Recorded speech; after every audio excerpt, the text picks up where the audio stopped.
Hello. Hello, hello. So I am on the balcony again, and we shall see how that works. It's not too noisy.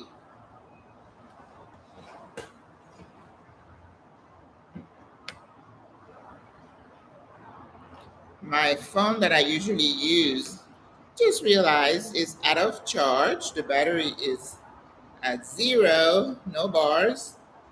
So I'm gonna use the iPhone. The reason I don't use the iPhone for the hola, for the Facebook Live, and usually I don't like to use it because it's sometimes the audio doesn't work very well. So we'll see. Hola. Hi. Deborah. Yes. She's so faithful. I have to do something for you, Deborah, seriously, because you are just amazing. She shows up for every class,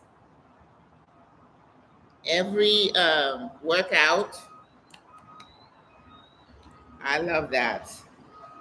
All right, let's see. Nope, it's not this one. How's everybody doing?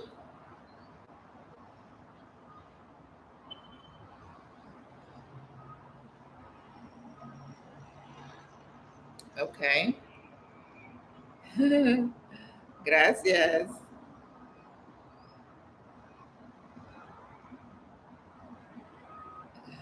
Oh, okay, right here. Ahora sí. Buenas tardes. Buenas tardes.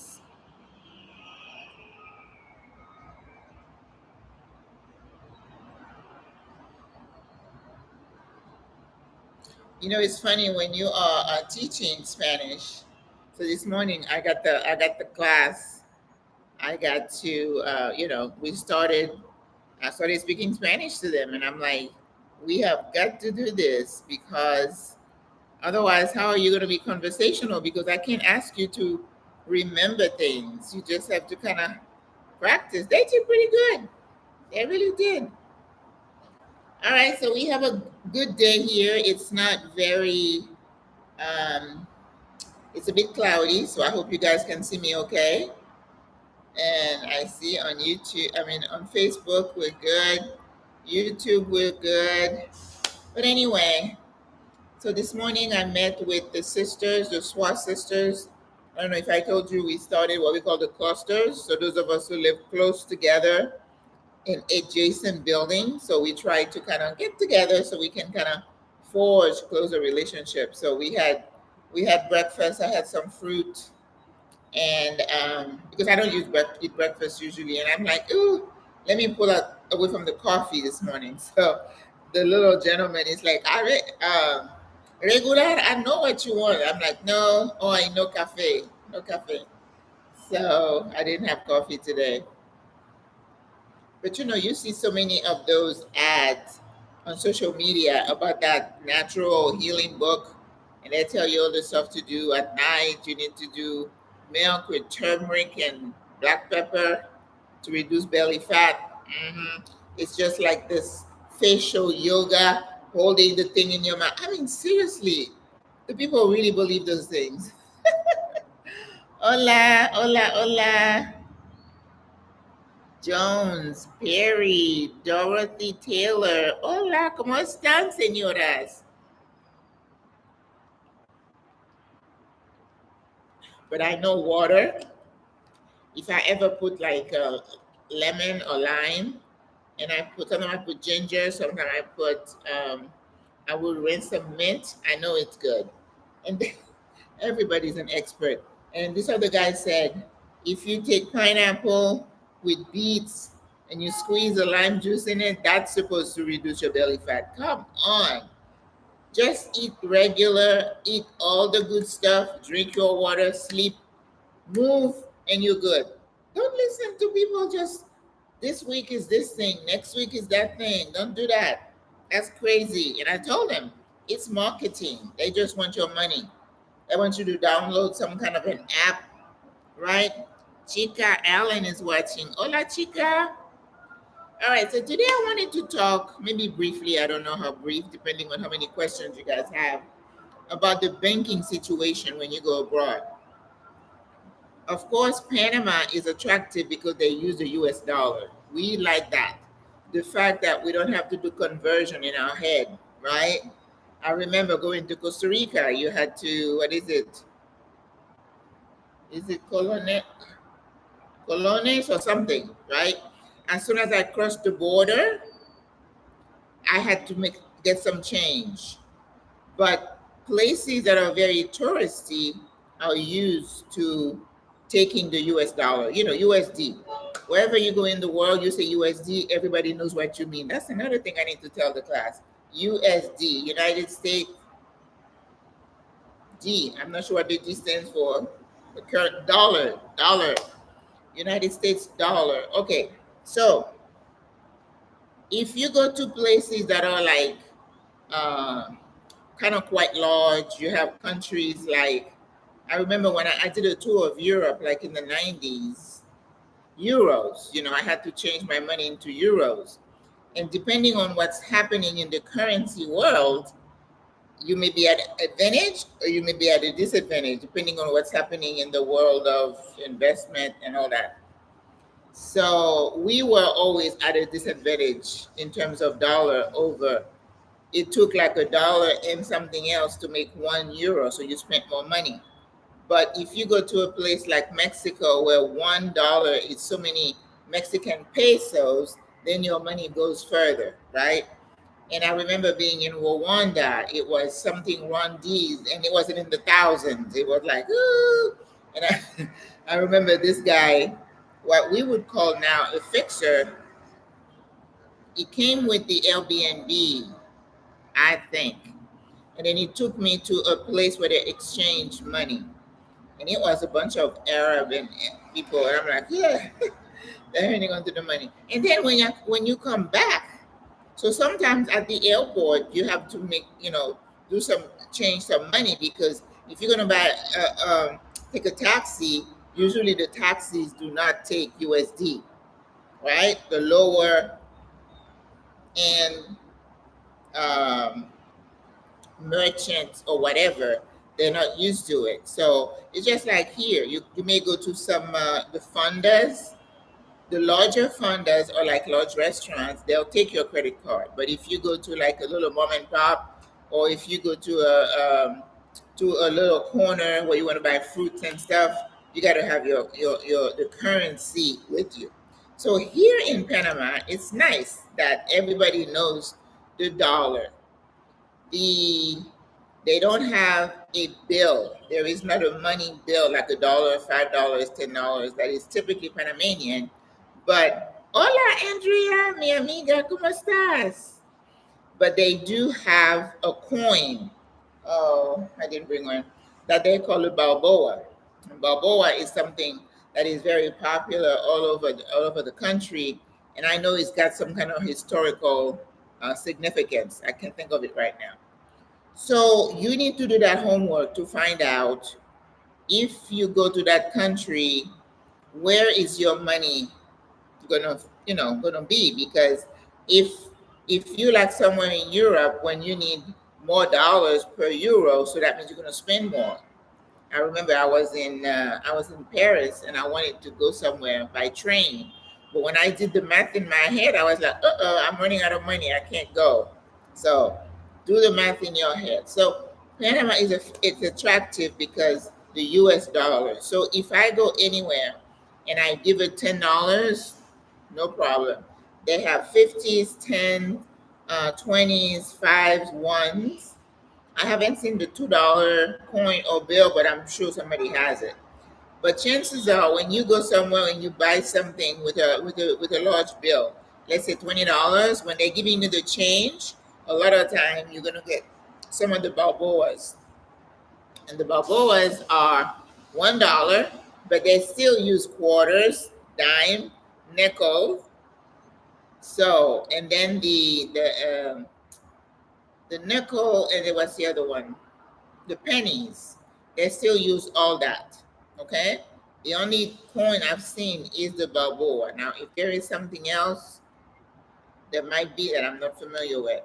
But the only thing I didn't like about going abroad, and because when you are ready to leave, what was nice is that you can go to one of those exchange places and turn whatever you have. Like when I was in South Africa, when I was coming back and I went to the bank to close my account, I was like, my flight is tomorrow. I don't need any of that.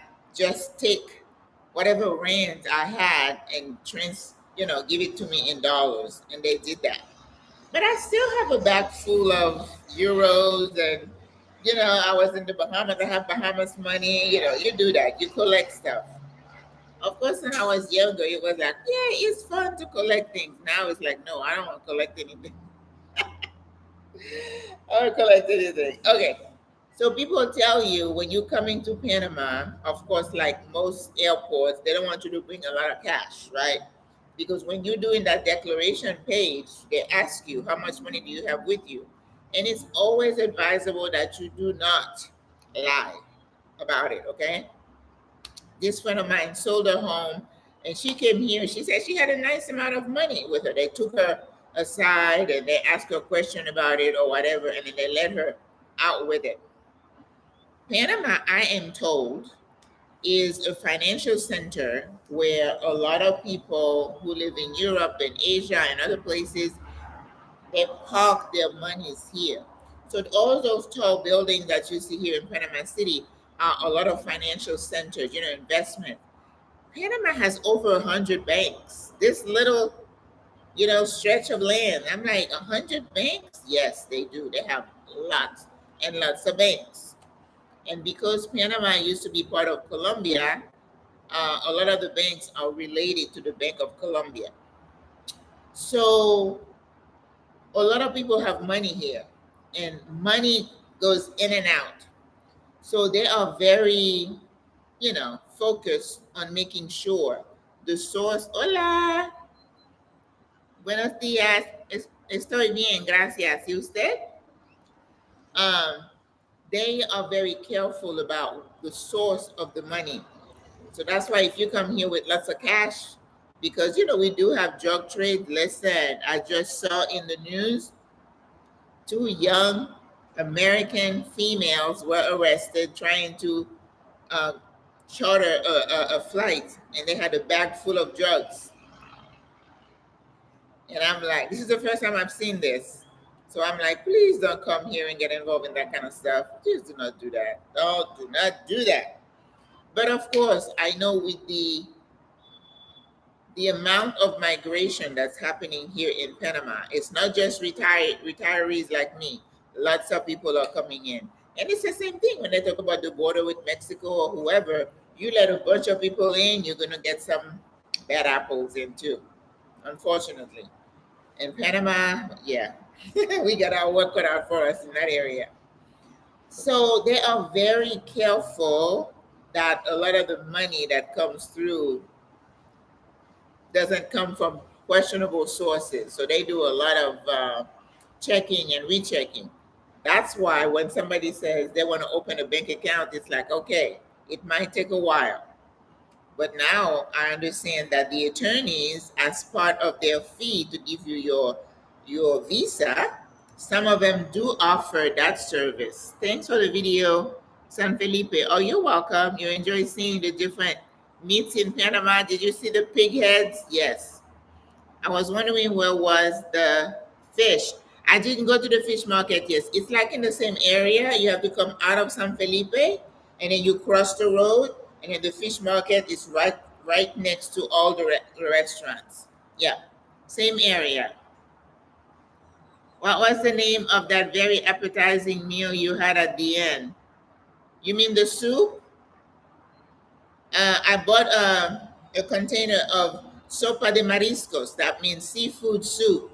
And it had the langostina, which are the big shrimp with the head, because they leave the head on because a lot of flavor comes from the fish head, even though I'm not personally going to eat it. Just like the fish they eat, in New Orleans. I forgot what they call it. And they just suck it.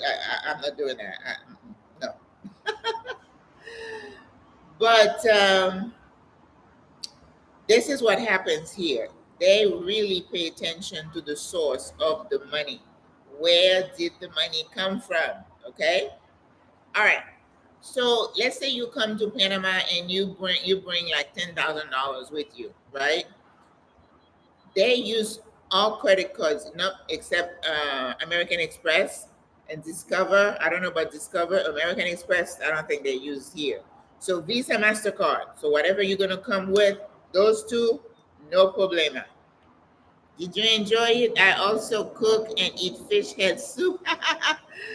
When I was in the States, I used to go to Orlando to my favorite. It's an Asian store, but they had a big fish area. I mean, lines. You got to take tickets and stuff, right? They would have salmon heads like this big, and I would say, "I want that," and they would chop it for me, and then I would make soup with it. Yes, crawfish. Thank you so much. Yeah, and I don't eat fish heads. I don't. But in that soup, they'll have like mini octopus. They have clam. They had oysters. They had fish. They had um, shrimp. A lot. And at that fish market you mentioned, when you go in there, they have a mix you can buy by the pound that has a bunch of all those in it. But I am having fish with my Friendsgiving, but I'm having corvina, which is a type of um, snapper, right? But a little bit meatier, meatier. You cook salmon heads, yes, yes. But we don't have salmon here in Panama. I can't find fresh salmon. Not here. They have some frozen ones you can find in the stores, like fillets. Mhm. Well, let's get back to the money issue. You bring some cash with you, don't bring a lot of cash. Okay. First of all, you're putting yourself at risk, and then you need some money to open your bank account here. And I think you can open it with only $50. So you don't need to do that. What you need money for is for your day to day. Well, not even that, because you can use your credit card to pay your Airbnb, right? You can use, remember, Visa, MasterCard. You go to most restaurants will take your credit card. No, no fees. There is one store in one of the malls here. I went there one time to buy maybe a cover for my phone, or maybe it was some earbuds. And she's like, if you use a credit card, we're gonna charge you like 2 or 3% more. And I'm like, what the heck is that? No, I'm like, no. So of course, cash is king. They prefer cash, but I don't like to carry cash with me. So Visa, MasterCard, credit card, maybe 5 to 10 grand. And I'll tell you about how you pay your bills online because that's important. When I travel, usually I would go to the bank and say, okay, let me have $200, but break it out in small bills, right? Because what you want to have some loose bills to pay the person who helps you, with your luggage. At the airport, they're going to get you. And you don't want to be chasing those cards. Let somebody bring you that card and give him $5. And where was I? I think I was in Orlando. This guy came with a card. I'm like, thank you. And I gave him $5. He looked at it like it wasn't anything. I'm like, wow, you want more? He said, well, $5, what's that? I'm like, I'm not a tourist, so don't play this game with me. So you want to have loose change like that. So let's say you are in your Airbnb and you're going to find a little bodega. We call them mini supers here, right? Where you can find water, fresh fruit, some snacks. People even get, cleaning supplies. If you smoke, you can get cigarettes, little knickknacks like that. So you want to be sure you have some cash, even though I think some of them do take credit cards. Your friend is, hola Greta, hola mi amiga. My friend is from Peru, and she also said that they eat a lot of corvina in Peru. Okay, I'm trying to get her to teach me to cook with more herbs and seasoning like they do in Peru. Oh, Peru, lots of herbs. And Peru is good at They work on their broth a lot, and I'm a broth person. Did you see the last video I posted? Today I went and had pho. I ordered takeout. They had 2 to 1, buy one get one free. I bought 2 phos for $10.95. Um, and the broth in Peru, oh my goodness! Now I went to a restaurant called Siete Sopas, 7 soups, and I had this green soup. The first spoonful was like, oh my god! And I'm a very critical cook because I know how to cook. So if it's not good, I'm gonna tell you, it's okay, right? But when I was going to Machu Picchu, on the way to Machu Picchu, there's a big market there. And you know what? You put me in a place like that, I can spend all day and I'm happy as a lark.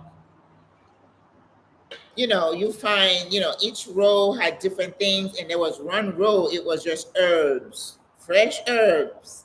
And then you fed one row is just fresh fruit, and the colors, oh my God.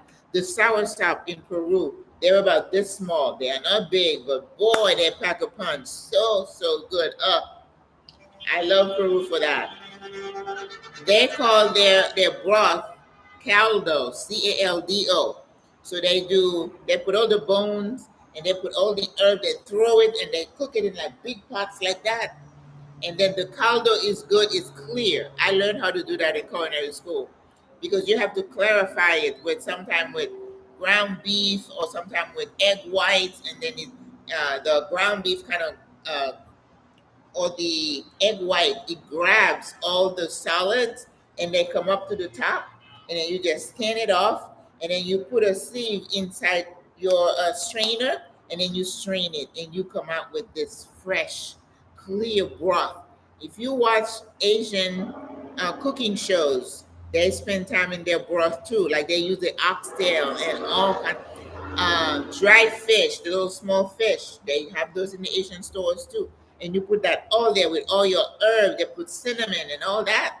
And then you strain it, and that's the broth.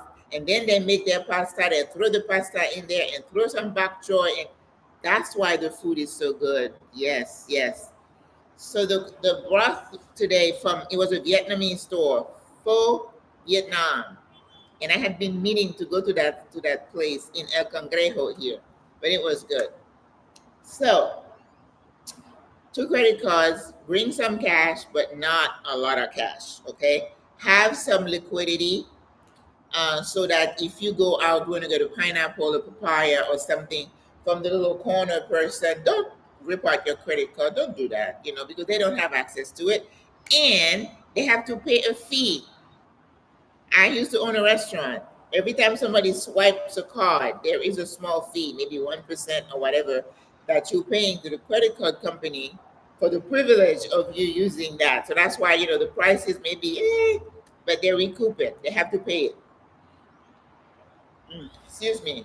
Some people tell me that they would, yes. I think it's 10K. You need to read when you book your flight. It might be different for each airline, but just check. Because now that that form that we used to fill out, with the little piece of paper they would pass out on the airplane, now you can fill that out online. And then you get a QR code. And when you get to your line at the airport, you have a line for resident and a line for foreigners or whatever. Then you just show your QR code and then you get through, because there's somebody who's going to be watching that coded area before you can go through to have your passport check and stamp. Okay? So if you come in to visit, you don't have to worry. Use your credit card as much as you can. Okay? Don't carry a lot of cash in case you get, pickpocketed or whatever. The other day I was talking about that, and this lady did this. You know how our grandmothers used to save their money in their boobs? It might still work. Some guys put it in their socks. I see people walking around with their phone in their back pocket, and I'm like, why do you do that? I mean, you're asking for it to be picked. So, yes. And even the hotels, I have to tell you, some of the hotels, I'm not saying just here, but people can go to your stuff. So if they have a safe in your hotel, use it. if you have cash with you. Okay. Um, so you don't need a lot of money to start, get your bank account. You cannot open a bank account here if you're not in the process of getting residency. Now, my attorney, Giovanna Bernal, I think she has one video about starting the process of opening your bank account from abroad. So she might be asking you for some documentation to start the process for you. And as I said, I went to the bank myself. I didn't tell you that, but I went to the bank myself and opened my bank account because the reason people have trouble opening their bank account is the language barrier, right? They don't know how to speak Spanish, and you have to be doing your Google Translate. It gets a little tedious, right? But they have these fixers. You pay them, I don't know, I think $25, $30 and an hour, and they'll go with you. Sit there, they're bilingual. They will converse with the officer, the person opening your bank account. If you're visiting, you won't be able to open a bank account. Okay, if you're just a tourist and you have your stamp that says you can stay in country for 180 days here in Panama. So far, that's it. But if you have come and you started your residency procedures and you have your temporary visa, and a lot of people come, oh, I already have my temporary, and I'm like, oh, bravo, bravo, congratulations. Once they give you that temporary ID, when you return, you're going to go through the resident line, even though it's temporary. Okay, you don't have to go into the tourist line because I remember the last time I came, where was I? I think I was coming from the U.S. And this person was saying, over here, over here, over here. And then I got in front of the officer and I'm like, I'm sorry, I think I'm in the wrong line. And then she looked at my ID. She said, no, you're in the right line. You're a resident. You're one of us. This is the Panama. This is the North Panama. I remember getting to Florida, to Orlando, and then this officer looked real stern. And then he looked at me and he said, take your hat off. Take your hat off. And I'm like, well, you don't have to yell at me for that. Just tell me to take my hat off. It's like, this is the difference. When you come here, people are dancing at the airport. They have the pollera dancers. Nowadays, this month, because it's Patriotic Month, you can find a parade just about anywhere. And Panama just qualified for the World Cup in soccer. We just lost our mind for 2 days here. 2 days of people in the streets, people not going to work. Every car has their lights flashing. They already have the flags on the cars anyway. And then they're driving down, boom, boom. We couldn't sleep for a whole night. And then it went on till like 5 o'clock in the morning, okay? That's the kind of people we have here. And that's why I call it joie de vivre. Everybody's happy. People say, oh, I come here, my blood pressure is down. Yeah. I lose weight. Yes. Because you're not stressed. You don't have all that cortisol spewing down in your system because you like this. No. All right. So you got some liquid, some little, billetes, we call them, some little, what do you call them? You got small bills. And so you come, you got your Airbnb, you got some snacks, you got water. And I tell people when they come, I say, just decompress for a couple of days. Just close the shades and go to sleep and relax. Relax your body. You know how because moving abroad is tough. It's a lot of work. It's stressful. So you've been on this high cortisol for years, for months now, because you're like, did I do that? Did I do that? I mean, it's a lot. Having been through it, I can tell you that. But once you get here and you say, okay, I'm retiring here, this is home, even though you don't have your appointment yet, take that time to relax and say, okay, let me get myself together. Let me sleep. You can order Uber Eats like I just did. Get some water, get some fresh fruit. And then when you wake up, just go walk around for a little bit, take in the fresh air, the view, and then go get more sleep. Regenerative sleep is so, so important for you. And then, because you're not going to go anywhere, you have time. Don't be rushing. I got to do this, got to leave the schedule the way it says. We're not scheduled here like that. It's like, I didn't get it today. I'll get it tomorrow or last week. relax.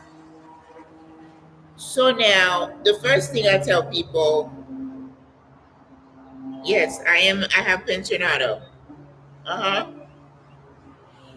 I have a sister who's here, excuse me, who has a different kind of visa, and I'm going to interview her. She's got the Friendly Nations visa because she's not of Medicare retirement age yet, and she wanted to be here, legit. So she got the Friendly Nations visa. But it's a little pricier, I understand, than the pensionado, which costs you about $1,500, $2,000. But if you come and you only have the visitors visa, where they stamp say you came on this date, and then you have 180 days. You can stay here, no problem. But before 180 days, you have to either go back home or you do what we call a border run. You go to Colombia, you go to Costa Rica, and then you come back, and then they stamp you again for 180 days. What you don't want to do is make it a habit saying, I'm not doing residency. I'm just going to be a digital nomad. Then I will stay here 6 months, go away, come back 6 months. I think on the third one, they're going to say, ding, ding, ding, why are you coming back? And then they're thinking drugs, all kinds of crazy things. Don't be flagged, okay? So if you want to be here, talk to an attorney and say, how can I make it happen? And they'll ask you some question and give you suggestion. Pensionado, Friendly Nation, Digital Nomad, Investment, they have all sorts of visas. And this attorney, she puts out videos. She's not the only one. A lot of other ones are interviewed and put out lots of material. So that should be part of your due diligence.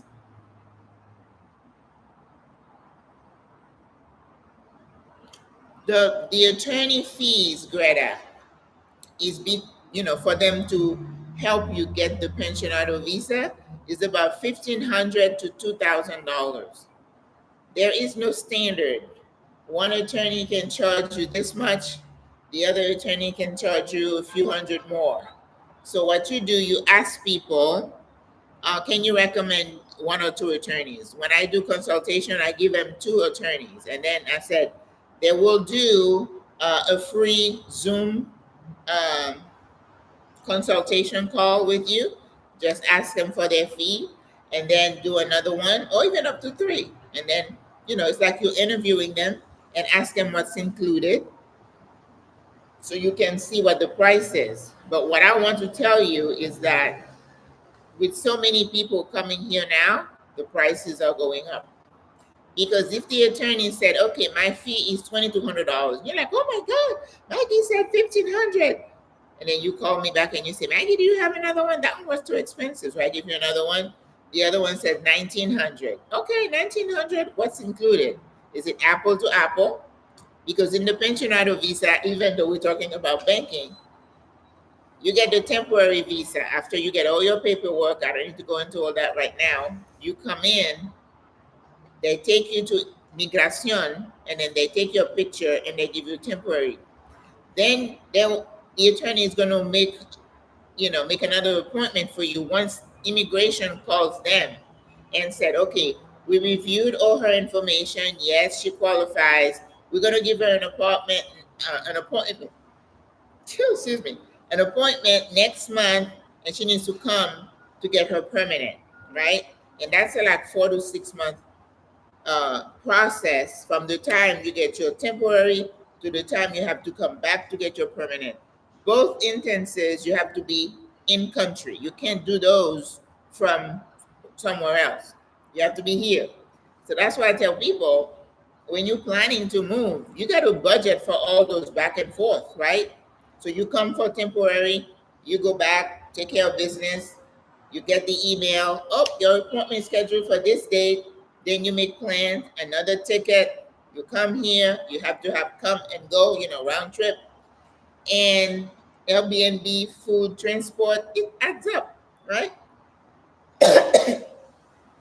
The other thing I tell people is that if you are gung-ho about coming to Panama and you have started the process of downsizing, in your head what you're going to do with your house, your car, your belongings, because that takes a while. And if you had started that process before, it's going to take you less time.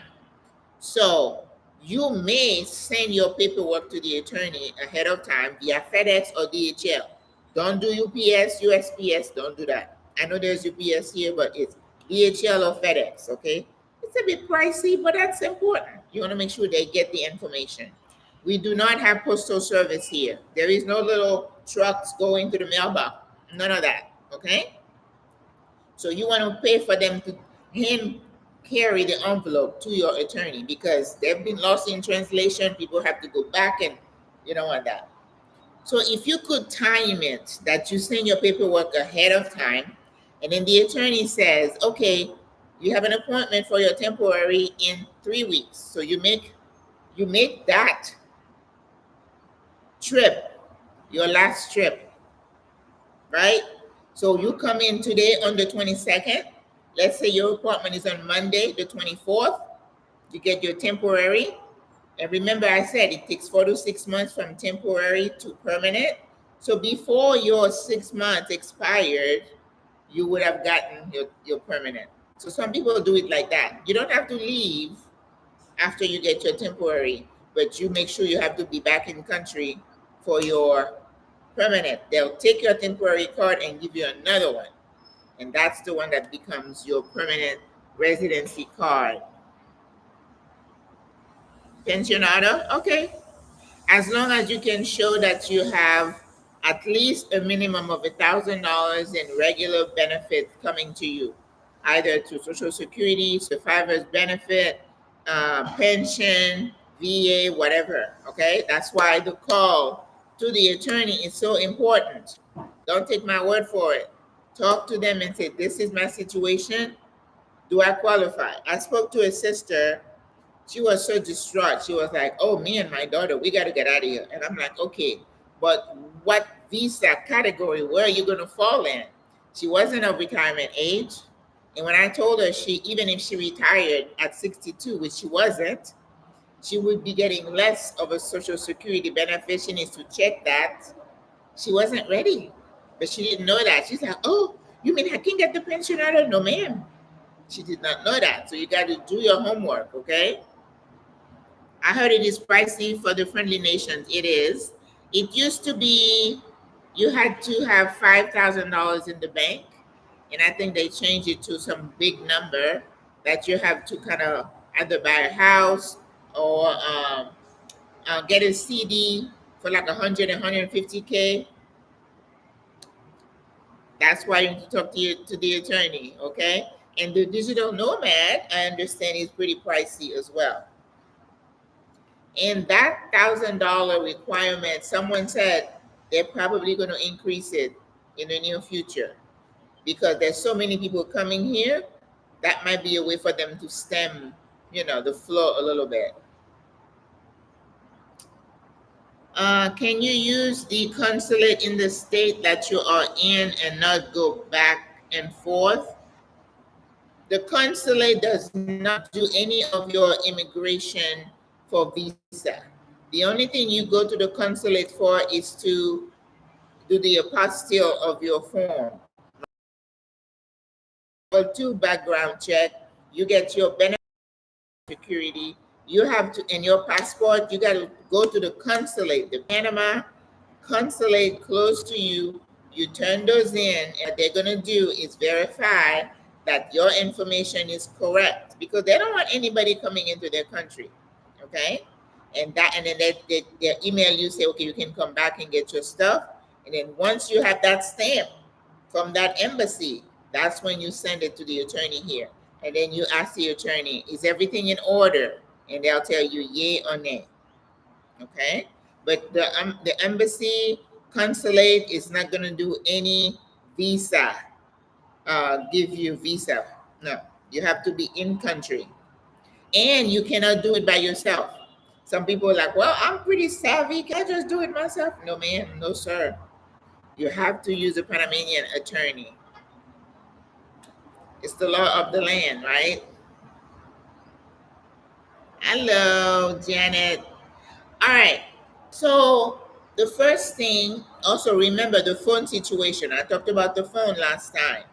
Keep your US number, por favor. Don't get rid of it. I did, and I regretted it every single day. The main reason you need to keep your phone is for your banking, right?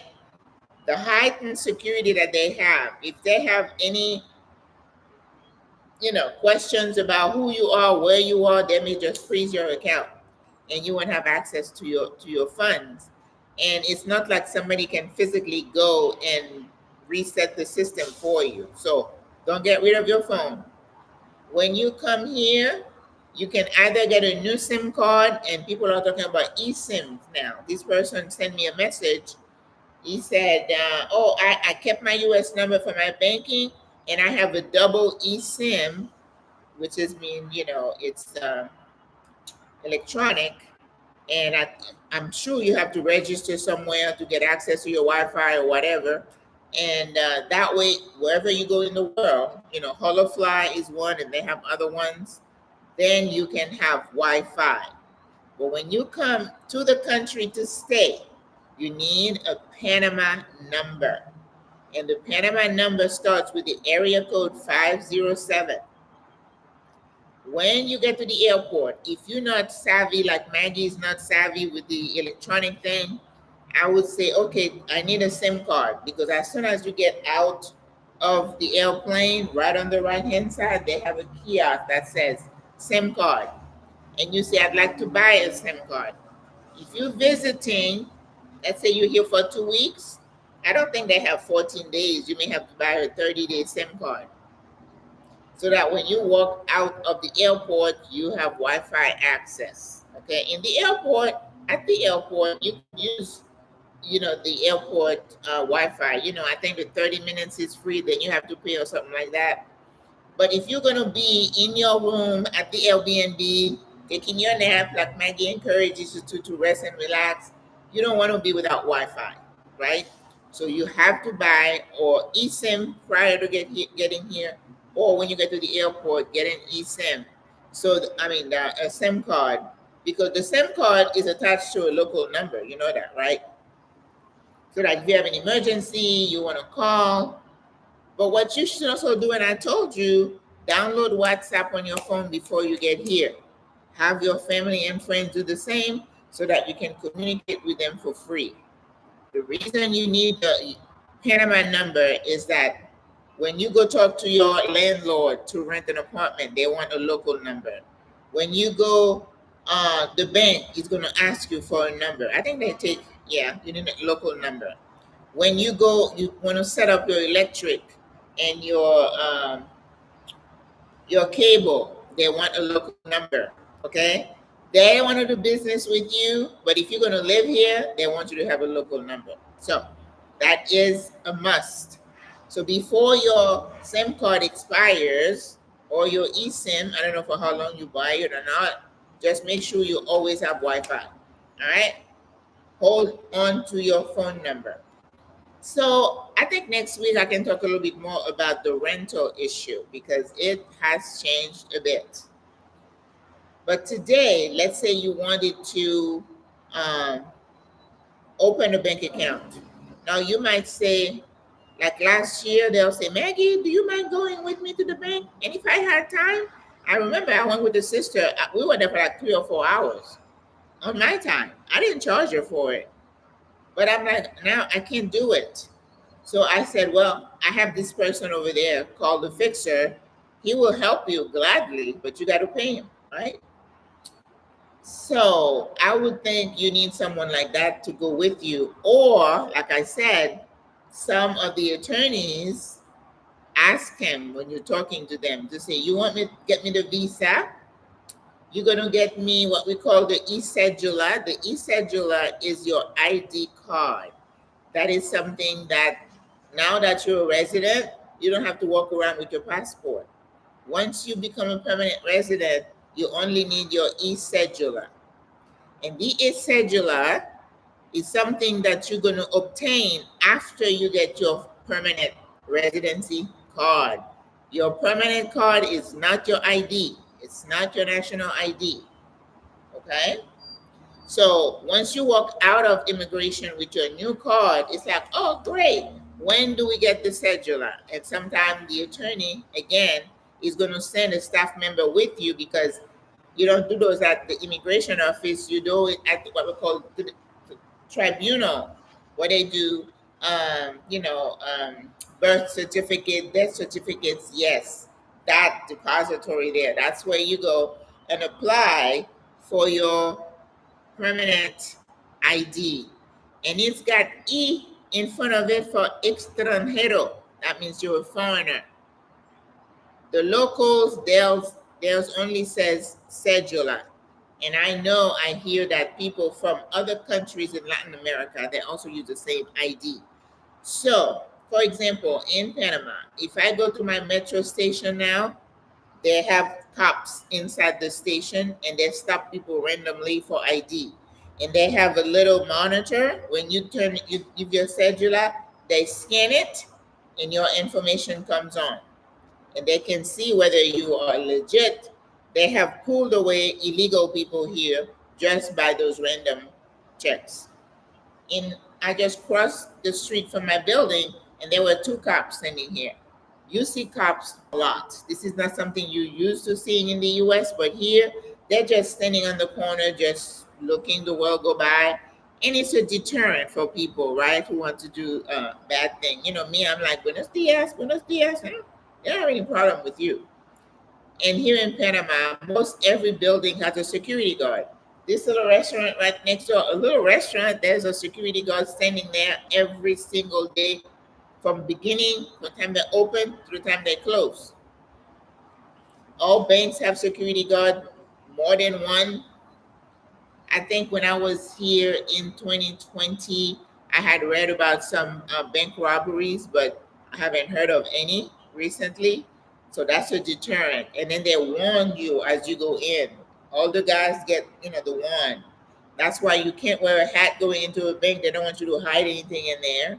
And if you have a bag, they want to see what's in it. That's the only time they check my bag. So the attorney might be offering to help you after you get your e-cedula, because they want to see your passport when you go to the bank. And they do that because this friend of mine says that she went to get her permanent, right? And then the next appointment was to the bank, and they had like several people in the same boat. So the attorney already had your information. I think it works well because all you have to do is bring your passport. They have all the other information. They take everything, they stack it, go in there, and boom, boom, boom, you're out. She said she was out in 45 minutes or 30 minutes. That's unheard of. I was there for 3 hours by myself. I was sitting there watching people go by, and I love the people watch. But I saw people come after me, get called over and over. About 2.5 hours, I went up and I'm like, okay, ¿qué está pasando? What's happening? How come sitting here? I said, give me my passport. I'm leaving. And, oh, Senora Maggie, Magdalene, Senora Lazar, okay. Yeah. But otherwise, you're going to sit here. Nobody's in a rush to do anything. That's something you need to get used to. There's no hurry about nada. So if you're like, oh, I need to travel to the state, what does I need this? They're going to say, well, then go to the embassy, right? Because we're not going to be rushing. If you have any rush, like somebody dies or you need to take a body back or something really urgent, you go to the U.S. embassy. But the regular immigration, they go by their rules. They can't help you. All right. So that is how you may want to go open your bank account. So now, remember what I said. If you're just visiting, you have no reason to have a bank account here. But if you are a resident, and I think even when you just get the process started, let's say you're waiting to go to get your temporary visa, you can still open your bank account. Your attorney just going to give you a letter that said, oh, I am the attorney representing Miss Maggie Lazar. She's just waiting to get her visa, blah, blah, and sign on letterhead. They'll take that. Okay? So you go in there. Let's say you did need the attorney letter because you already have your permanent residency. You go in there with your benefits letter, meaning where is your funding coming from? What is the source of the funding? Remember what I said, they want to know where the money is coming from, that you're not dealing illegal stuff for your money. So when I went to Social Security before I came here, I can print my benefits letter from my computer, right? And then I had to go in there and I had somebody authenticate it to say, yes, this is Maggie. This, they look at your ID, make sure the information is correct on the paper that you sign, you printed, and in their system. And then I had one of, I don't know if he was a manager or whatever, he signed it and stamped it. I was good. All right. Then the level 2 background check, you can go order those online, and fingerprints. I think I went to the police station. Some people go to the post office. There are ways you can get those fingerprints. But make sure, again, ask your attorney for direction. That's why you're paying them. All right. And they'll send you a list of things that they want, and then you work on them. And then once you get everything, take it to the embassy to get all that paperwork authenticated, and then you go back, you get that, then you go to FedEx, put that in there, and send it to the attorney. All right? So when you go into the bank to open a bank account, you want to take your passport with you, even if you are a resident or not, because you're a foreigner, right? They got to check FBI. I said they check FBI at the Scotland Yard and everything, because they sit there and they're looking at the screen and they're not rushed. I watched this girl, she's sitting there and she's looking, you got her nail, she's talking to her friend while, I don't know, something's happening in the system. So you need your benefits letter, not the fingerprints. They want to see also where you're going to live. All right? So I wouldn't go open my bank account unless I have a lease. And the lease has to be notarized. Now, another thing, it's a caveat. You need to understand that in these Americas, especially Central Latin America, sometimes they'll tell you, this is the rule. This person said this is the rule. You need to have that lease notarized. I used to be a notary, same thing. Stamp, check your ID, sign, and you're good. And you got to pay, I don't know how much. When I got my lease, my landlord had it notarized. That was part of her duty. So once you get that lease, make sure, por favor, make sure it's notarized. Okay? You take a copy of that with you. Oh, I think I took the original because they don't keep them, which is good. Immigration will keep them. But if you go to the bank, they just want to double check. You got your lease because your address has to be the correct one on the lease. Wherever the building is, your apartment number, the city, blah, blah, blah. They don't have zip codes here. And your passport and your fund, the source of your fund. That's what they want to see. When you get to a bank here in Panama, there is like a desk, almost like an information desk. You can't just go up to the cashier, to a window, or just plop yourself there. No, it's like, what is your business? What are you here for? Now, if you're just going to take money out, put money in, I don't think you need to do that. But if you want to do any business with someone who's going to sit with you and go through your paperwork, you have to stop there at the desk. And when you stop there, that's where they take your paperwork. You say, this is why I'm here. I'd like to open an account. Buenos días, estoy aquí para abrir una cuenta, if you can speak Spanish. Otherwise, your person, your fixer, or your bank representative, she's doing like 4, 5, or 10 of you, so she's got all this stuff, because they are specialists. They do this every single day, so they know. And then they tell you, toma asiento, por favor. They tell you to go sit down. You sit down, they go in the system, and they do all their little checks. With the bank, with the attorney, it didn't take a long time. But with you, it will take longer. Okay, they'll say, sit down. And then they put their information, they check Scotland Yard to see if you don't show up any kind of lists that you're not on America Most Wanted, any other. And it takes a long time. I'm telling you, I was sitting there for 3 hours. And finally, I'm like, what's going on? I'm leaving.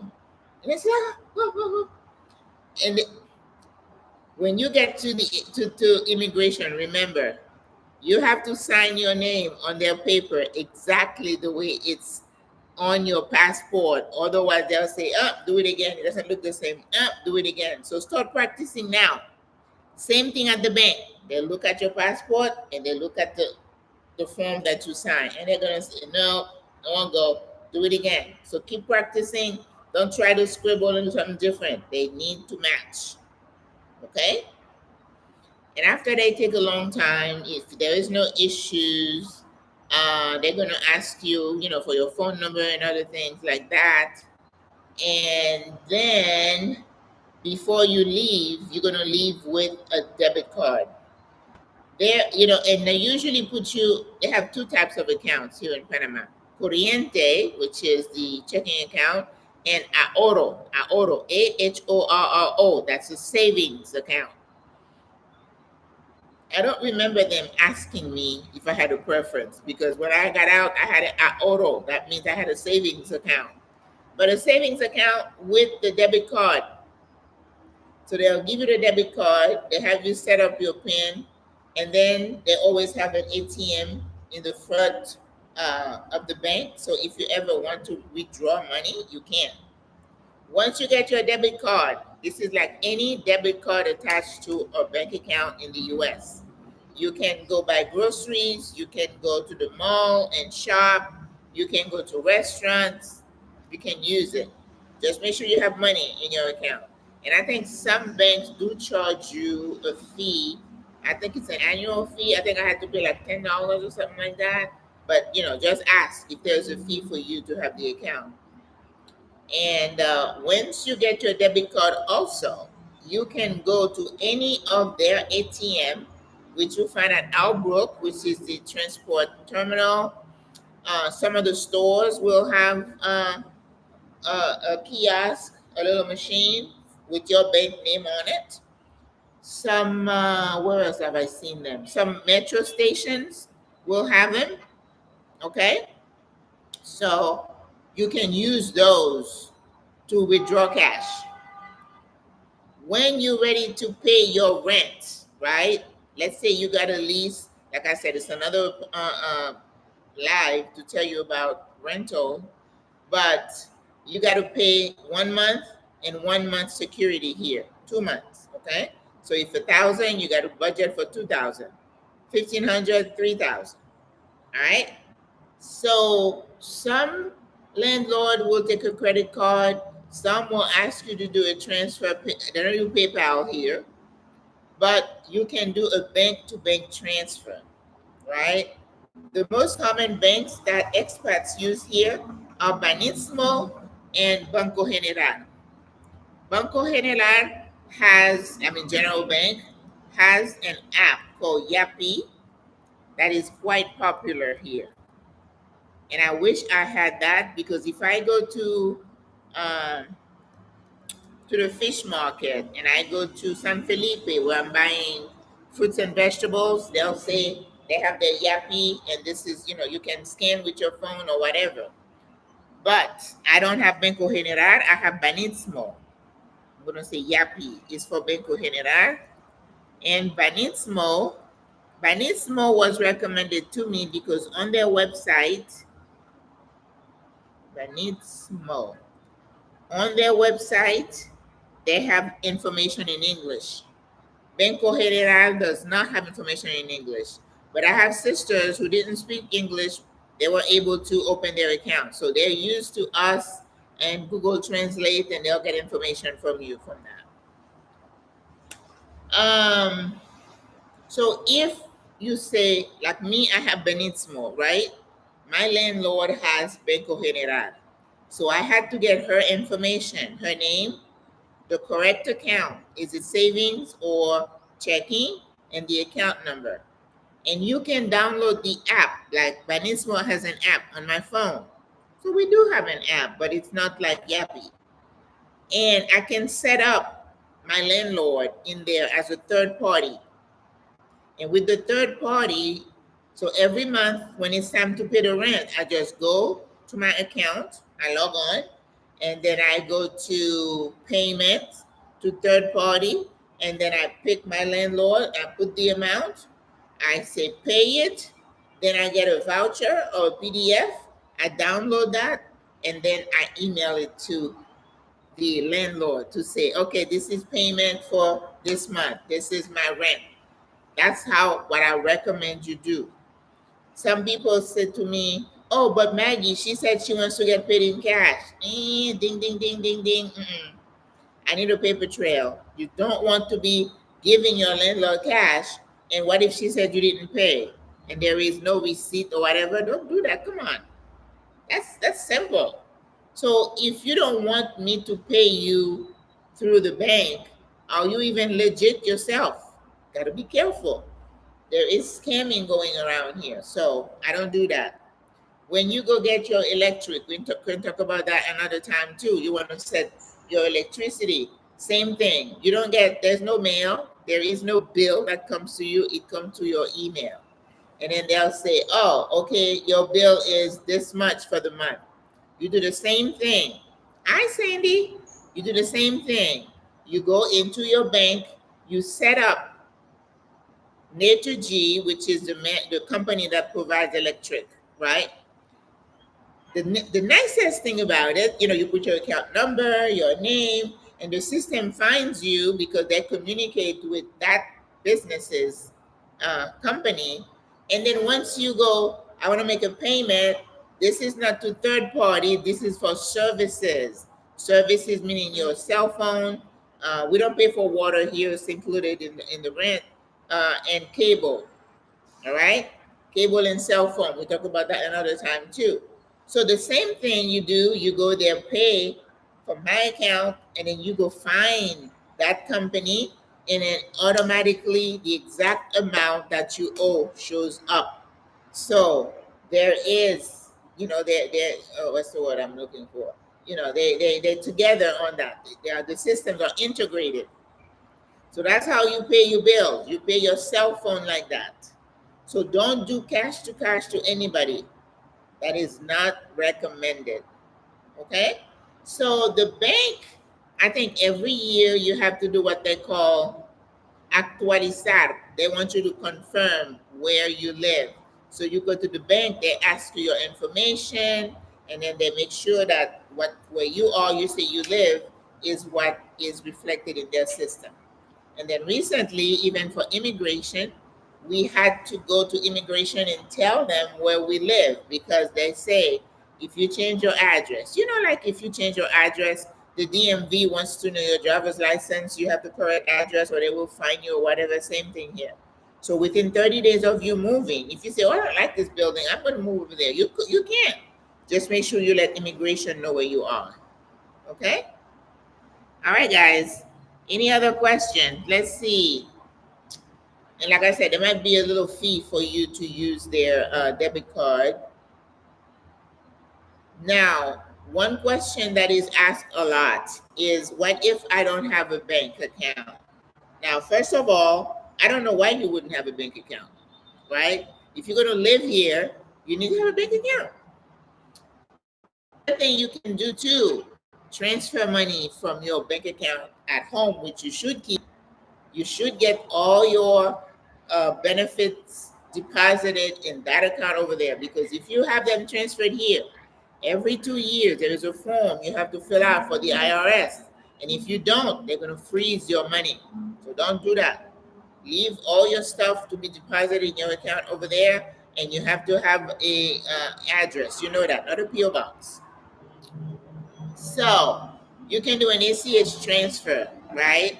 Yes, it's about $50 or $55. So I would do a good transfer maybe for 2 or 3 months at a time, so that you don't have to pay all those fees, because there are international fees. You cannot get away from those. If you don't want to do that, so when you come, if you come with $10,000, You open your bank account with, let's say, $8,000. So if you are really frugal with your money, that could carry you for 3, 4 months. And then don't let yourself get out of money. Always check your account on a daily basis and then do the transfers as needed.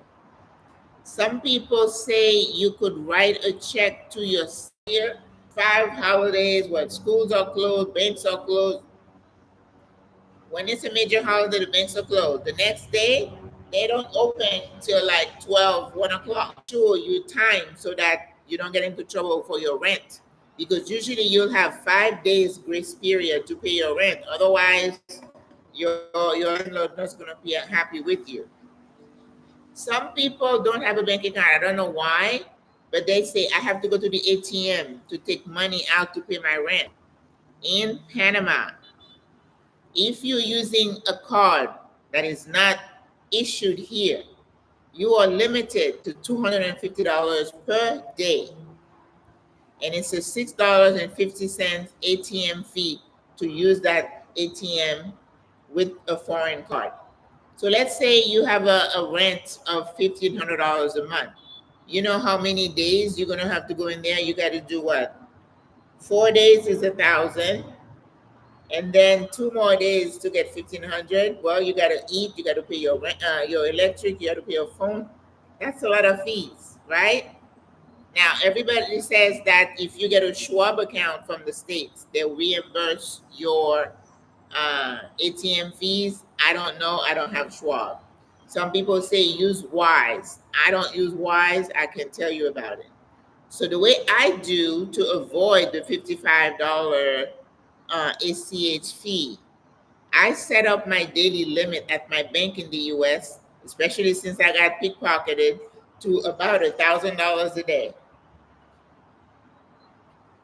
There is a bank here called, just a second, I'll answer your question in a second. They have a bank here called BAC. This is the bank. I can go into Multi-Plaza Mall. On the third level is called Area Bancaria. That means they have all the banks there, not all, but a lot of the major ones are there. And there is, what's the other one?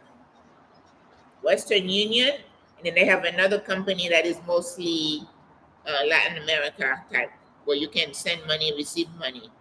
So I go to that bank and they have like 4 ATMs in the front. I use my debit card from the state. I go in there, put my, initial, my PIN and all that. I withdraw $500 one time. It's $535 for the withdrawal. Then I do another one. So I do 2 a day for like 2 or 3 days, so that I'm covered. So that cost me about $10.70 a day, right? So it is more affordable for me to do that than to do an ACH transfer for like $55, $60. So that's how we all do it differently, but that's how I do it. All right. So I don't usually get into trouble. I monitor my account here. I monitor my account there, because it's not like just do a transfer, and it's not like that. And I can't even say I'm going to do a Zelle to myself, because if I do any of those, it goes to my account over there. And I don't want to ever get into trouble, especially when I came back from South Africa and I had turned in my US number. Oh my God. It was so hard to get that 2-step verification code. It was almost impossible.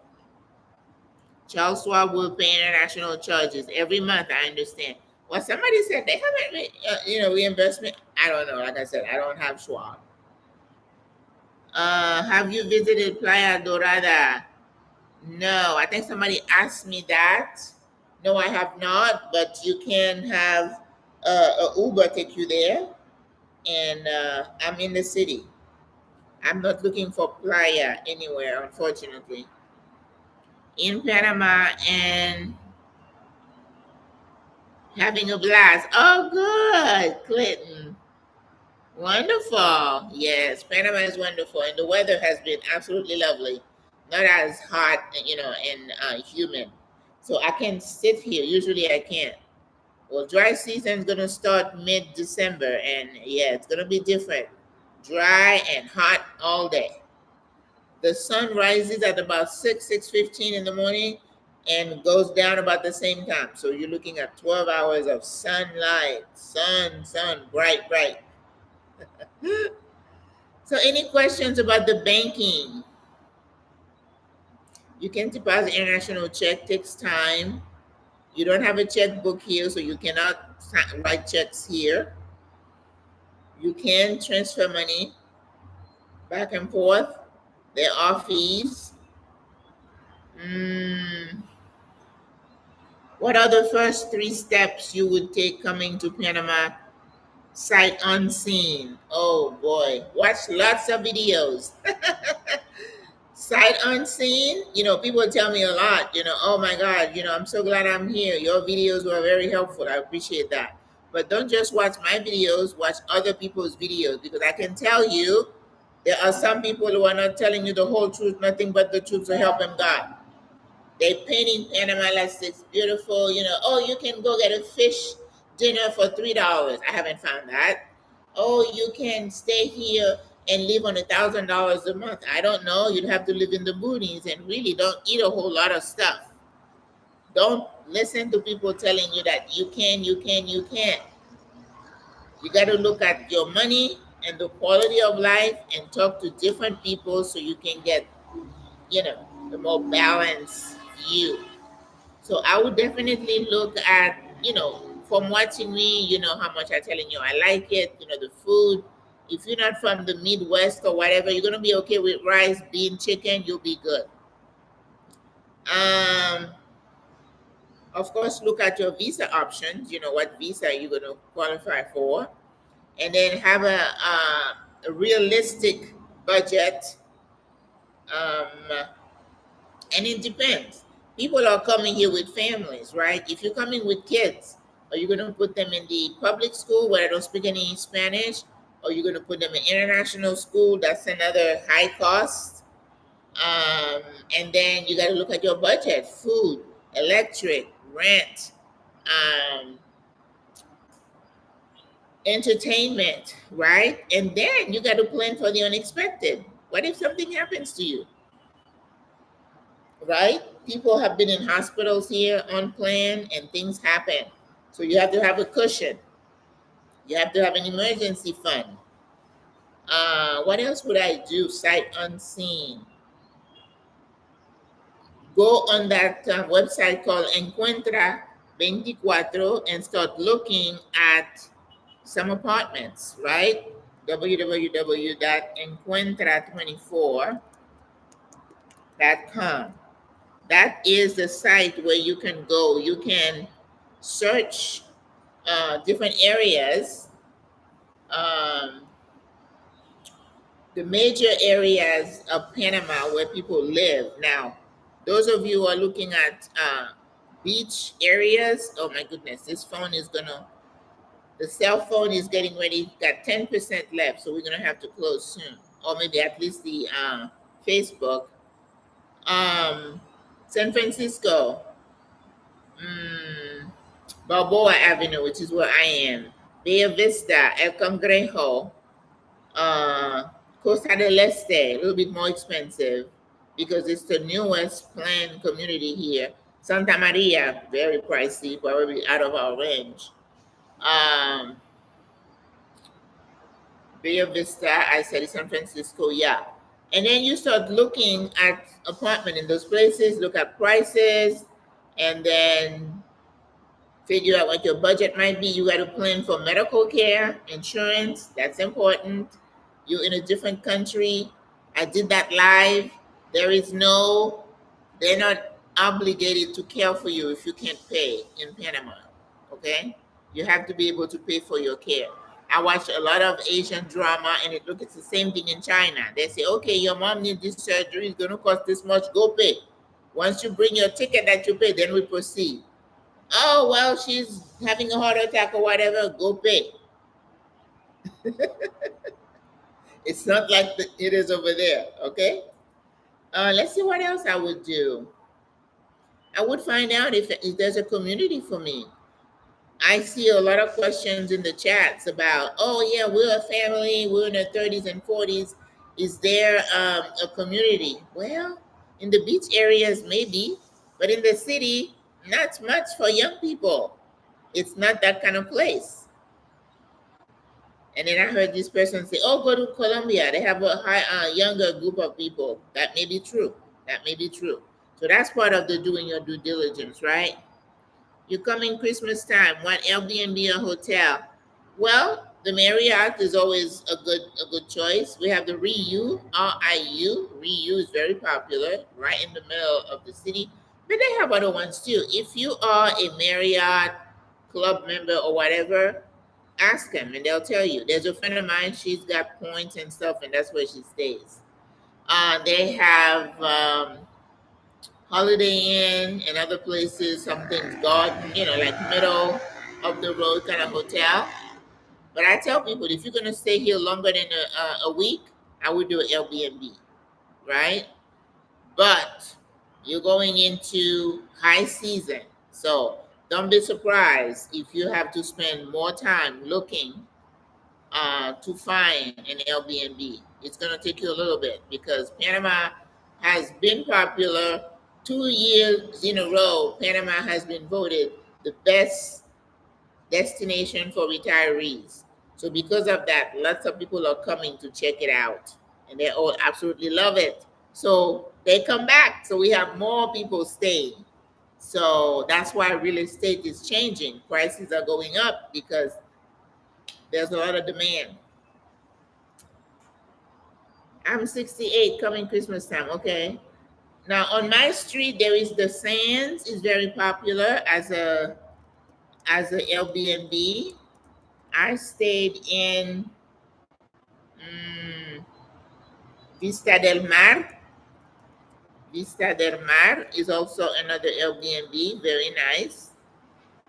Uh, the U, those are all very nice. Now they may be a little pricey. I don't know, and that's something you have to plan for. Okay. And then if you look in El Congrejo, they may have certain Airbnbs there. I'm not familiar with Airbnbs there. Hotel El Principe. Oh, there is an Airbnb in El Congrejo called Cold Suites. Yeah. The people on Facebook, I apologize if the my phone is getting ready to die, so I might say goodbye to you early. And I'm so glad to see Chica Island. I don't know who that is, but thank you for joining. Andy, Andrea, my friend, so good to see you. Let me see. It says you can bring him on. Oh, bring him on video. She may not want to be on video. You can't do that because sometimes I'm doing a class and someone said, no, I'm not going to be on video. The other way, this girl said, I'm in my bed eating Fruit Loops. I don't want to be And I'm like, I understand, Sandy. Lovely seeing you, my friend. All right, so Cold Sweet. Those are some Airbnbs right off the top of my head. Okay. You're very welcome. Any other questions, you guys? Any question about the banking? Are you clear on that? You know, it's not as easy as, when you go in the state and you want to open a card, I don't know. Because, it started to change in the US as well. Whereas, they want you to use that ATM a lot. And when you go in there, sometimes you sit and wait for a while to talk to someone. But here it's a given. It's an expectation that you're going to wait. Now there is a bank here. The locals tell you Banco of Panama, Banco de Panama. They said this is the bank that takes care of the government's money. So they say it's the safest bank. But they say you probably will pull your hair out trying to start an account there. Because they would put you through the ringer. And I'm like, oh, that's okay. I'll pass. I'm going to stick to Banco General and Banismo because those two are used to foreigners. Any other They charge $6 to withdraw 100. Oh yeah, it doesn't matter how much you withdraw. You are limited to 250. But one day I was here, I didn't have money to go buy dinner for like $20. It was still going to be 650. So you take $5, 650, 250, 250, 650. That's just the way it works. Hola, Gerda, how are you, my friend? Good to see you. Yeah. All right, guys. I think the phone is gonna die. I'm gonna say bye to my friend from Facebook. Thank you so much for watching. I appreciate you guys. Good to see you. Oh. All right. I'll see you later. Okay. Bye. Buenas. You so bum you missed it. Oh, I'm so sorry. You can always look at the replay. We talked about banking in Panama, right? So the other thing about banking, I don't know how anybody, if you wanted to borrow money as an expat, I don't know how that would go. But if you want to buy an apartment or a house, they say that they prefer that you pay in cash. But in some instances, you could get a mortgage. I don't know why someone my age would want to take a mortgage on anything. I don't know. That's something that's smart. But if you were younger, like a digital nomad in your 30s, and they may put you to the ringer like um, income verification and all that. But for retirees, in your 70s, 60s, the bank would take a risk sending you, lending you money, right? Yeah, but don't buy. There was like some kind of a scamming alert about buying a car. Go into a dealership, buy a car. If you're gonna buy from someone, oh my gosh, I don't know. You got to make sure they're reputable. Um, there's a lot of that. I got scammed of my $1,000 for not getting a stamp. I got robbed, and you got to look at it. You do the best you can, but sometimes you lose money, and you know, don't be too heartbroken. It's gonna hurt, but you know, that's the way it is. C'est la vie. You are retired, okay? Oh yeah. Well, we have the jubilado discounts here. Lots of discounts. You get discounts on your airfare. You get 25% off if you're traveling. You get 25% off on your electric bill. So if once you get that cedula, remember that ID that I talked about, you get after you get your permanent residency. It could be maybe 2, 3 weeks afterwards. You go in there, you say what you want, they take your information, I think take your picture, and then they say come back in a week, and you pick it up.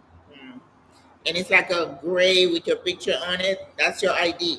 So if you were at the bus stop or wherever, and then the police is doing checks, that's what you show because you're a resident.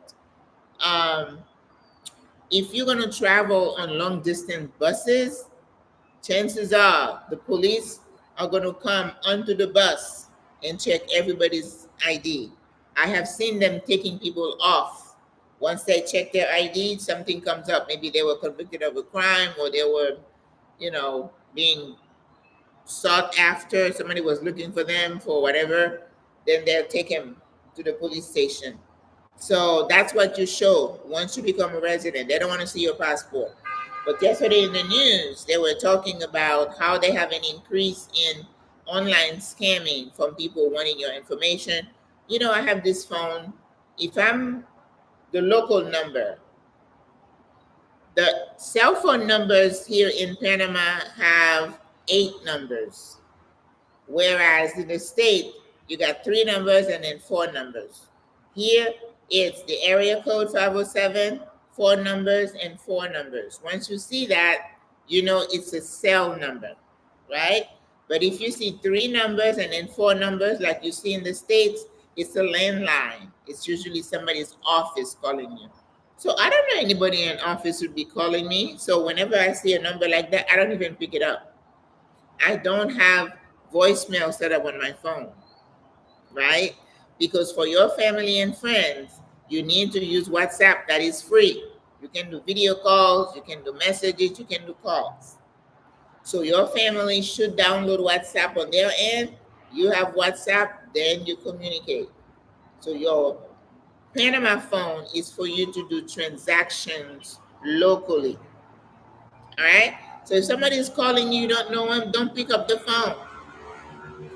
Don't ever give your information. Oh, this is the U.S. Embassy. No, I'll go to the embassy and find out what they need. Just be careful. The same uh, things you would do to protect yourself over there, do the same thing here. Because again, because so many people are coming, the scammers are out in force. All right. And I want to tell you that there is a gang activities here. We have gang warfares in certain areas. You know, they're killing each other, and a lot of time they're involved in crimes. We have issues with femicides. You know, really some men, you know, hurting the women, their wives, children, just like we do everywhere. So you have to use common sense. Um, Somebody sent me something saying, "Oh, that's it. They're being kidnapped." I don't know anybody being kidnapped. I know there are home invasions in certain areas. If you leave your house, or let's say you travel to the States and you just lock your doors, when you come back, you may not find anything. So you need to make sure that house look like somebody's still there. Or you have somebody going in checking on it on a regular basis, because the people who are looking, they're looking at your up coming and going. They know when you put that suitcase in your trunk and the Uber took you away. They know you're not going to be there. All right. So, and that's another reason for people like us to stay in a building where you have 24-hour security. I was talking with a sister. She said in her building, if you don't have a card, that means you're not a resident of the building. You cannot get on the elevator. And she said they were having a party at the top of her floor, and the security guy used his card, swiped it, put the people inside the elevator, and push the button to the top. And there is something they do that says that elevator will not stop on any other floors except to the destination. I think that's a good security feature, right? Because what if somebody says, "Yeah, I'm just coming here for the party," and then they stop and they come on your floor? Like for me, wherever I hear somebody knocking on my door, if I don't expect you, I don't know you, I don't even bother. I don't say, "Who is it?" Nope. Because if somebody comes to the desk downstairs that I did not tell them beforehand, they would call and say, "Are you expecting so and so?" I'm like, "No." And I say, "Okay." And then they'll turn around. Just like they did at my house, at my home. In my home state, I have a gate. So if I didn't call or put in the system that I'm expecting this person on that day, that person shows up, they're gonna call me. They've called me here and say, "You expecting so and so?" I'm like, "No, I don't know who that is." They say, "Sorry, sir, you can't go in. Just turn around and go." It seems overkill, but we just can't be, complacent anymore. There's too much going on. People are just cray. You can't trust anybody. I feel very safe here, but I'm still gonna have to keep my wits about me that mankind is mankind, and there's always that possibility, right? Are you a full? I'm a full-time resident. Yes. No, I'm not a citizen. I'm a resident. There is really no benefit to being a citizen at this point, except that maybe I want to vote into the politics. No, there's no benefit to being a citizen. Now, being a resident, having residency multiple places, yeah, that is something that we should all consider, but not citizenship. And they talk also about, what the little the wind that are blowing over there, that you can't be dual citizen, you have to choose one or the other. Somebody may decide to make that the law. Who knows?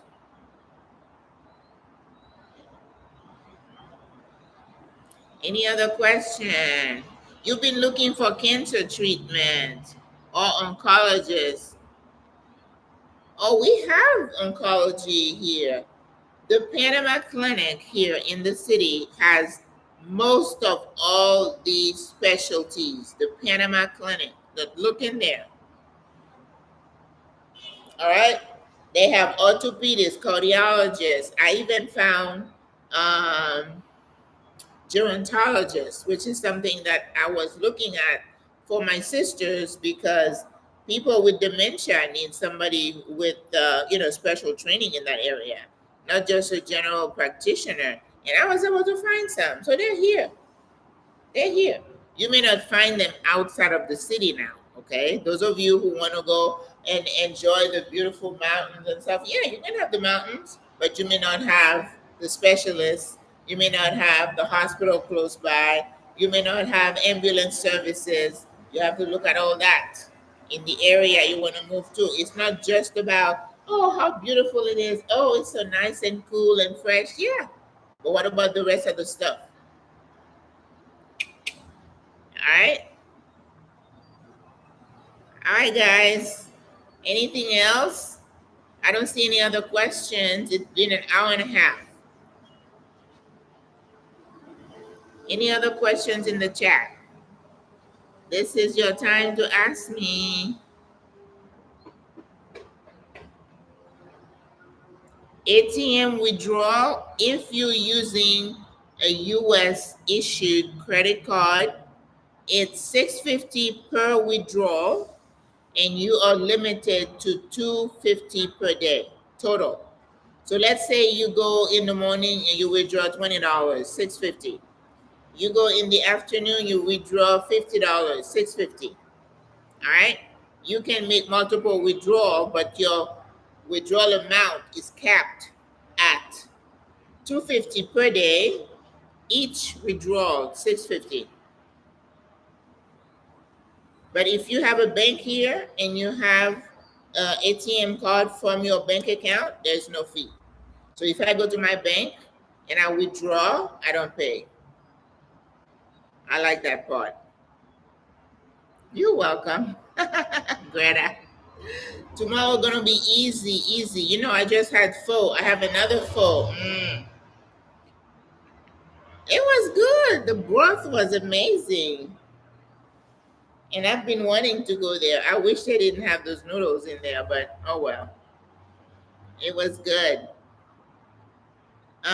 Do you recommend working with an agent? Oh my God.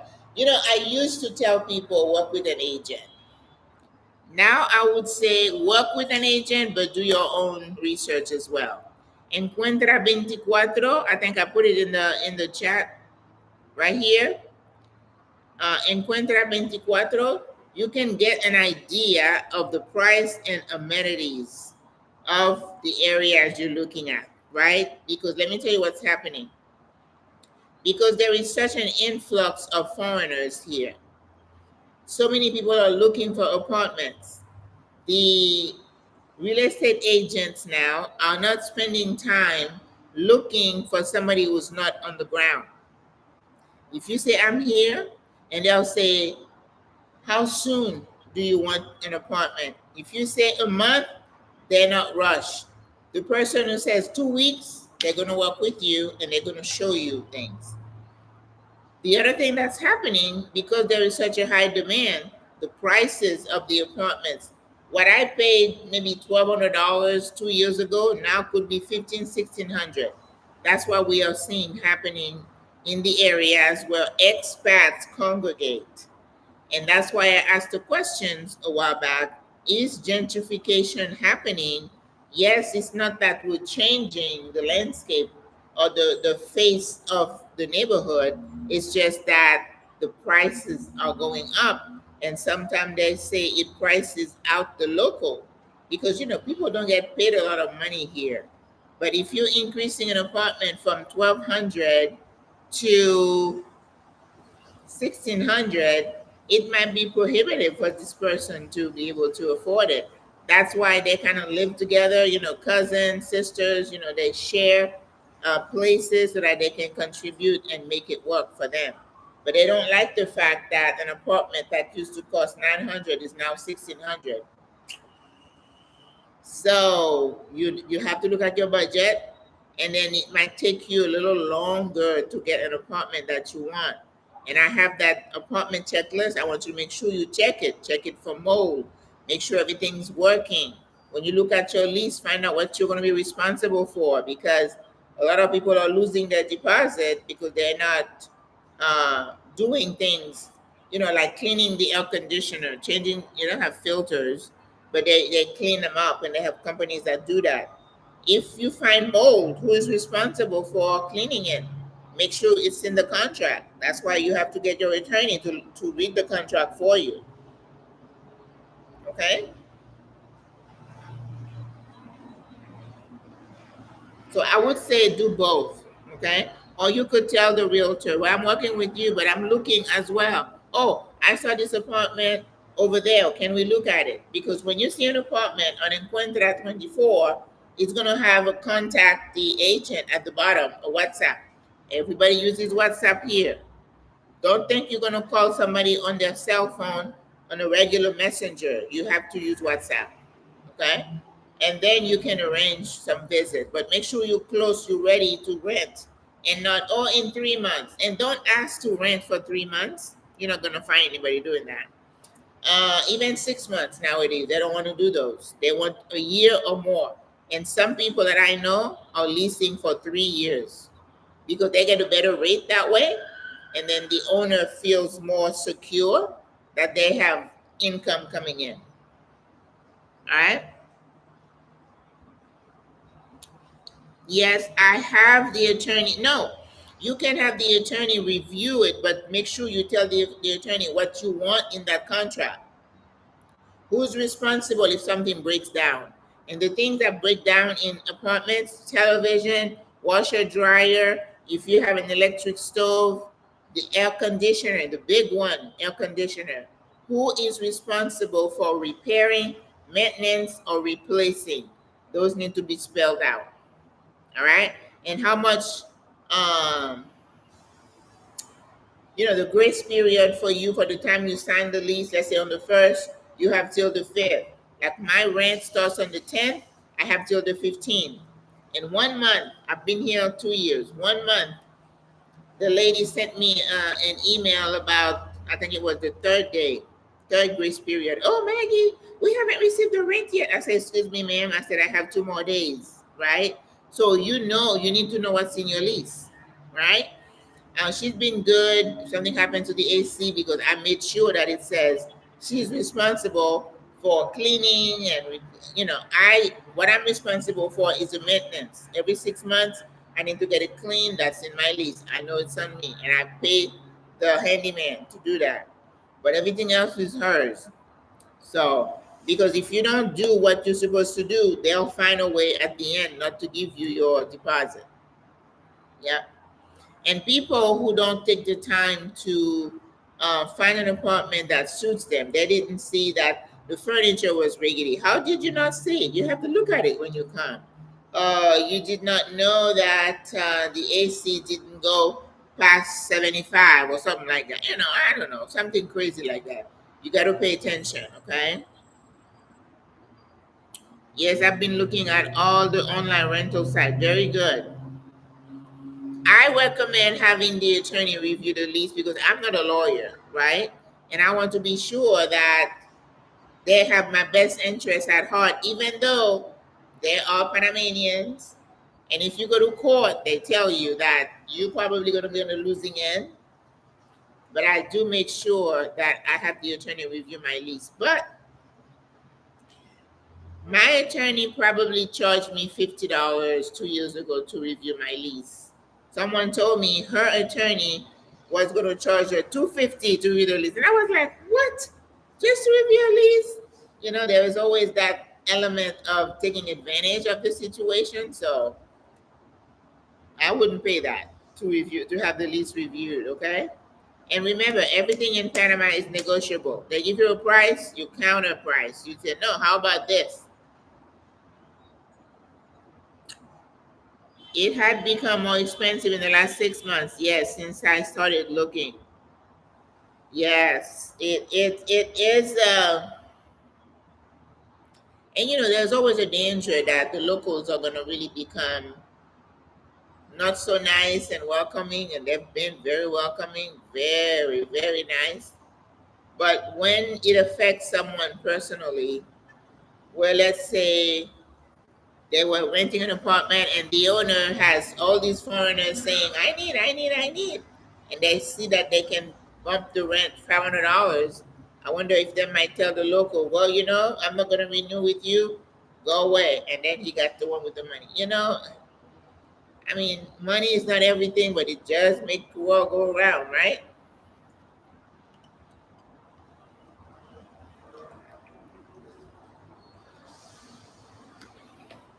I got someone to help me open my bank account. Yes. I think they're called fixers. Yes, ma'am. And she charged me $20 to help get it done. Woo! That is a good price. I thought they charged per hour. Now I see why knowing Spanish here. Oh, yes. I'm telling you. And some people will tell you, oh, well, you can use a fixers. You can have Google Translate. Yeah, but how long do you want to be doing that? Doing that forever? It's going to get tiring. If she charged you $20, that is an amazing price. I was thinking that per hour, but wow, that's good. They're fighting in Mexico because of gentrification. It was scary. Yes. And then, in Europe, right? Spain is doing it, lots of places. And they're not doing it to people who are staying, doing it to people who are visiting. So I don't know if they'll say, oh, well, if you're a resident, it's different. I don't know that. So I'm just very alert to, like I was at the meat market yesterday and I had my camera. I was taking some pictures and one of them said, oh, well, Panama is being photographed nowadays. But, this is, so you kind of start, being kind of, open your ears to hear if you see anything kind of change. But that was like one person in the whole day. So I'm not going to say this is happening, but I'm very sensitive and I'm kind of watching to see if I feel any kind of wind like that. I have to say I don't. Uh, on a macro level, like a bunch of people doing that, like they all would go into the neighborhood and start smashing. Well, they smashed during the elections, one party against the other. That's different, right? But what like a Uber driver would tell you is that they make more money because so many foreigners are here using their services, right? The supermarket are selling more.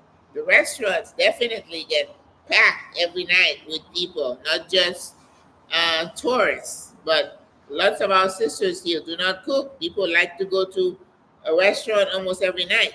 That's money. So hopefully somebody would say they see the benefit. You read the chatter online. You watch your Facebook posts and the Instagram. I'm not on Thread and TikTok, but I know they're on there as well to see how people are feeling.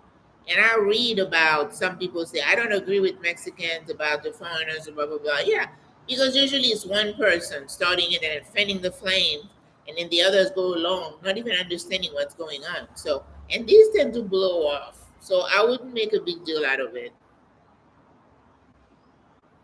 My goal is to help my gentrification guilt through volunteering and Los Comunidades when I get there. Yes, that's a good way to do it. I teach Spanish. Um, you have to email me and then I send you information. In fact, I have 3 classes now, and my classes are ongoing. It's not like from this to that. No, because I just have to watch them progress and be able to converse, open their mouth. So I'm gonna have the next class. Whew, Saturday gonna be bad. I have one at 10, and I'm usually done by 11:30, and then I'll do one at 12. So the next one is gonna open on Saturdays at 12 noon. I have 2 or 3 people on. I like to wait till about 5 people sign up before I start it. So send an email to maggilazar@gmail.com or tell me about SWRA, Single Women Retiring Abroad, SWRA. at gmail.com. And then I send you my flyer and the pricing and all that. And all the classes are on Zoom. Good evening, Mayberry. You want to join the Spanish class, but I feel I am too late. No, listen, I was just trying to tell you.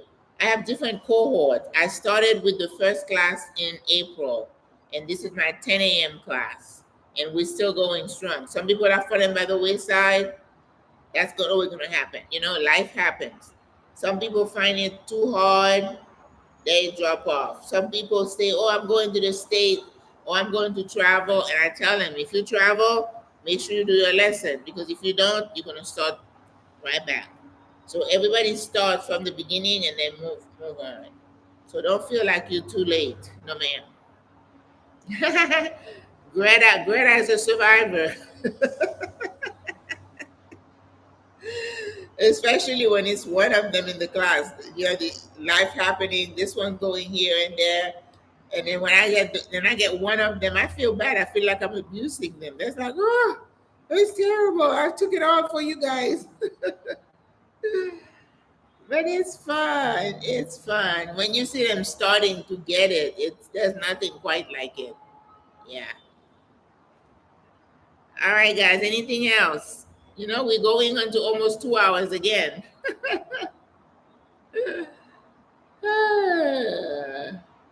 So the holidays are coming, the 28th. So on the 27th, I have Friendsgiving at my house. I think I'm up to like 18 people. I don't think I can do more than that. Otherwise, people are going to be sitting on the ground, and we don't want that. And then the next day is going to be November 28th, which is when they celebrate separation from Spain. So it's going to be almost as joyous as us qualifying for the World Cup that happened last Tuesday.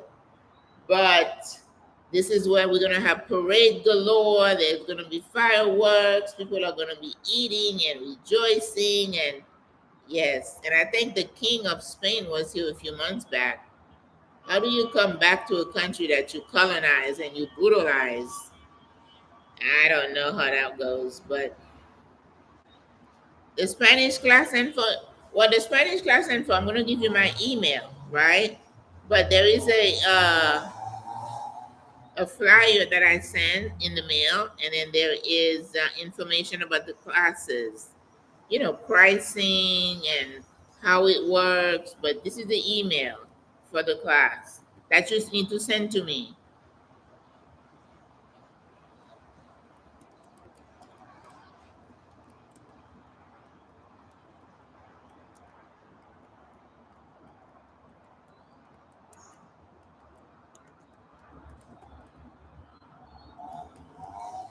Tell me about SWRA at gmail.com, because, you know, I represent single women retiring abroad. And I'll tell you guys, I started a new series on Thursdays that I call Wisdom Living, because I think as people who are retired, we have learned some skills, some stuff about this crazy life that we want to impart onto others, right? Or we want to practice as we move into this new stage of life. We should be wiser and calmer, right? And a lot of us sometimes just still have that reactive knee-jerk reaction to everything, you know, feeling that you're targeted, and it doesn't serve you anymore. So that's why I'm doing it. This is where I go, you know, a little deeper and making you think. So it reminded me of where my channel was last year when I first started. And I said I was going to do a 30-day challenge. I posted one video every single day. So I think I'm going to do that with my podcast. I'm going to call it, I'm going to do 30 podcasts every day for 30 days, just so that people understand that wisdom living is just an extension of SWRA, that we are single, we're retired, but then we're wiser and we're embracing this new time, you know, It's a new era for us, and we're gonna live our lives differently. We cannot live it the same way we did when we were like huffing and busting. Our goals, our mindset should have changed with age, and that's what I want to talk about. Mil gracias. Thank you so much. Very yes, Lord. Let's start praying for the verb.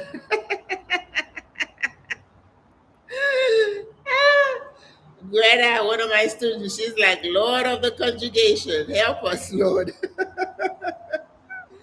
Because I keep telling them, you cannot speak Spanish if you don't understand verbs, how to use the verbs correctly. I'll be in town. I would love to have somewhere special to go. There are lots of places to go in Panama.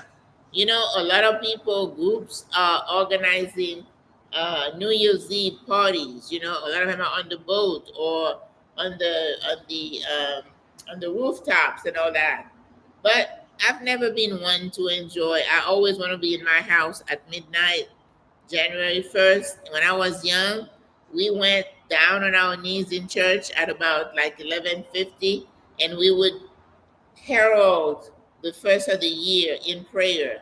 And then once it was January 1st, then the whole church started singing something in French. Oh God, this new year and all that. And that's usually how I want to, even if I'm home, I may be watching the fireworks on TV, but I always raise my hand to say, thank you for another year. And I don't really want to be on a boat partying, drinking. I don't do booze. I'm not impressed by that at all. That's not my thing. And those who want to just go and be in the company of others because that's the way they've always done New Year's Eve party and stuff, I'm not the partying type. So I won't be at any of those. But there is a lot going on. Will you be there for the rest of your life? Also, will you ever buy a home in Panama? Whew. Will I be there forever? I don't know. That's a question I can answer. Forever is something that I don't use because I don't know what tomorrow will bring. There is a lot of uncertainty in this world. I love Panama, but will there be a time I might have to leave? I don't know. What if the powers to be make it so that I can stay here? I don't know. So I always like to be prepared for any eventuality. I don't have plans to leave right now. If you know my story, I thought I was going to be in Africa for the rest of my life. That has not happened. I'm not saying it won't happen ever. No, I'm not. Because the things that are important to me as I retire is to be in a place where I can get the care and the help that I need and that I can afford without being in an institution. I don't want to be in a nursing home or in a place where a bunch of strangers are caring for me. I don't want that. So if Panama doesn't serve that at some point, then yes, I will leave. I don't know. I don't know that. But that's the goal of SWRA. That's why I'm creating SWRA to make sure wherever we are in a place where we can age gracefully, in place, in comfort, based on what we can afford, right? A house.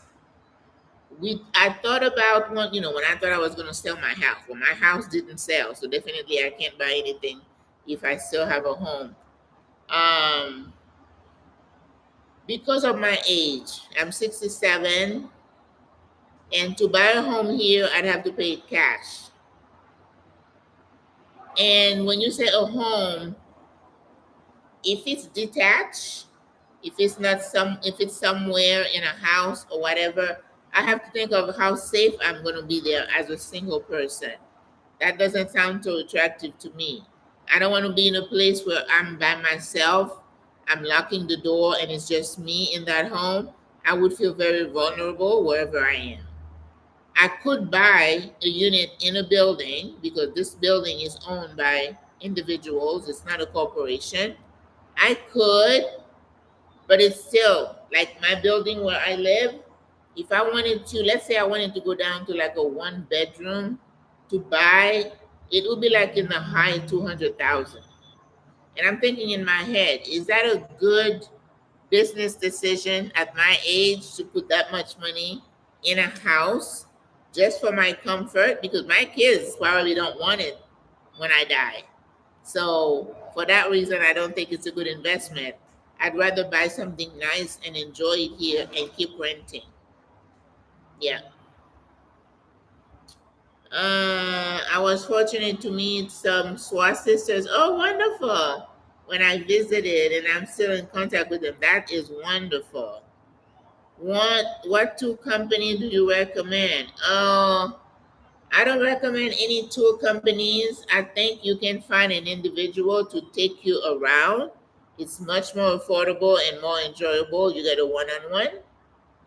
Um, because you tour for like $2,000, $3,000. To me, that's just way too much money, and I don't have that kind of money.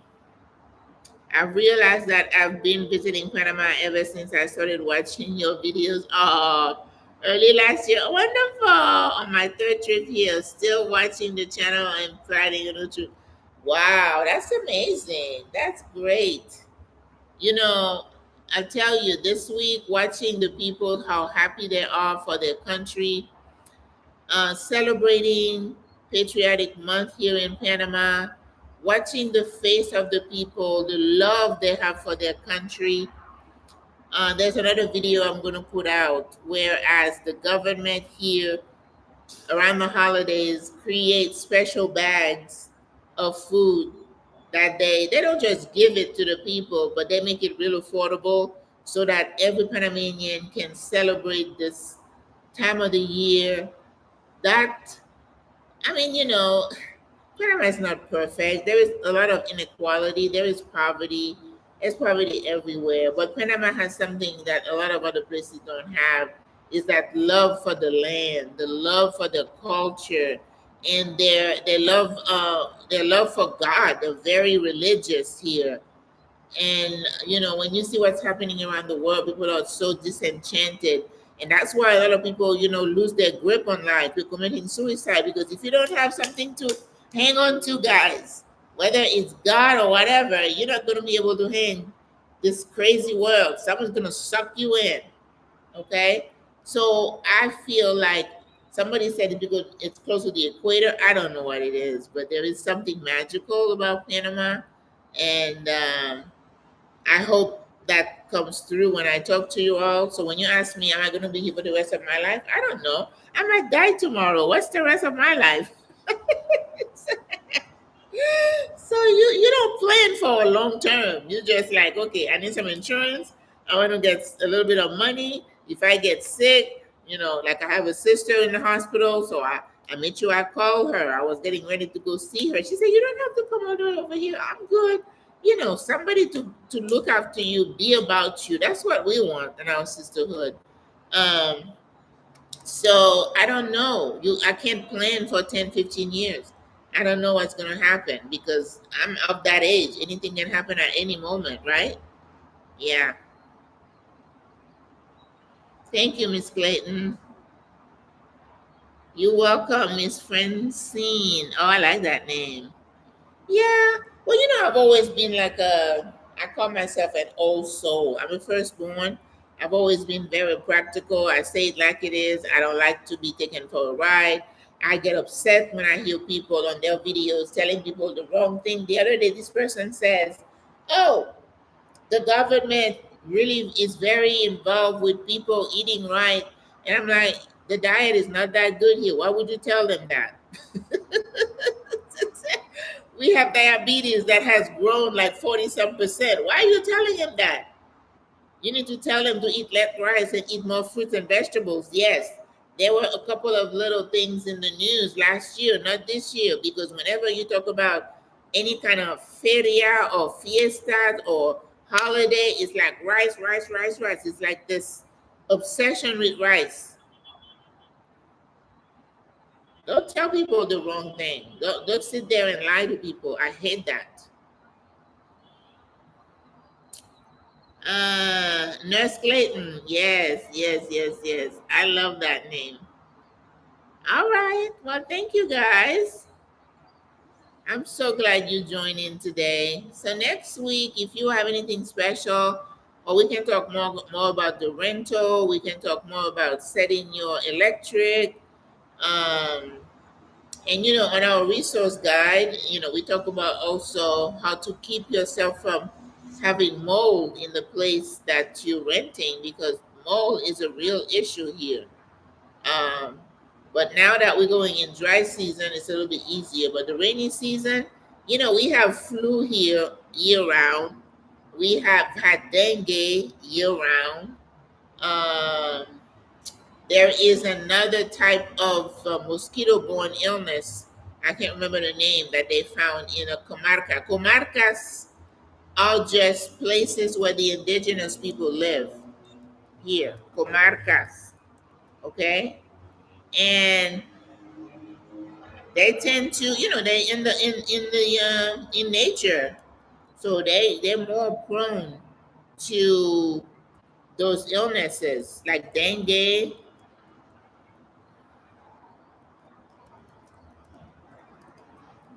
That is their ancestral land, and they love it. They love the there is one, I was watching one group the other day. There is a sport that they do where they race in boats, and then that is part of their culture, and they just love it. I remember visiting one where their homes are suspended on stilts, right? And some of them were living in houses suspended over the waters. And I told someone one time, somebody was on the camera, and they saw hammocks lined up like that.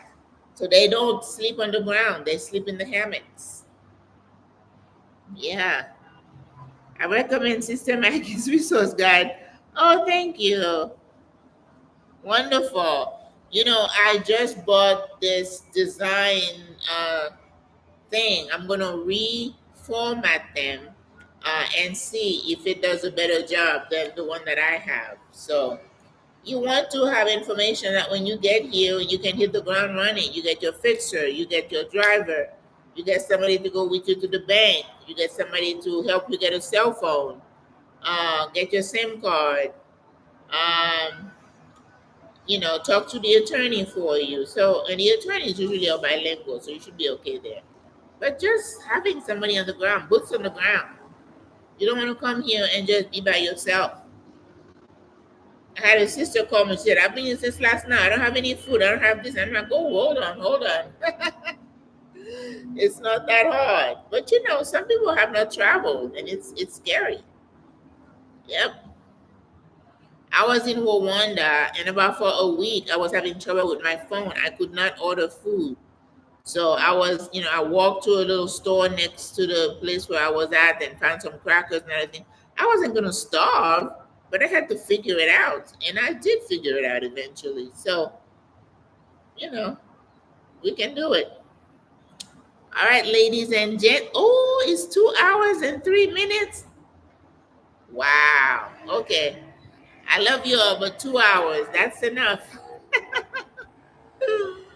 All right, I'll see you guys tomorrow. I'm cooking black beans, couscous, and steamed cabbage. All right, please give the video a thumbs up. And if you have not subscribed and you've been watching me, please do so. I appreciate it. And all the members, thumbs up. Miss Deborah, gracias. Hasta luego. Bye.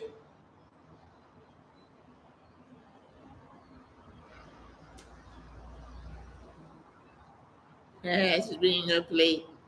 Gracias.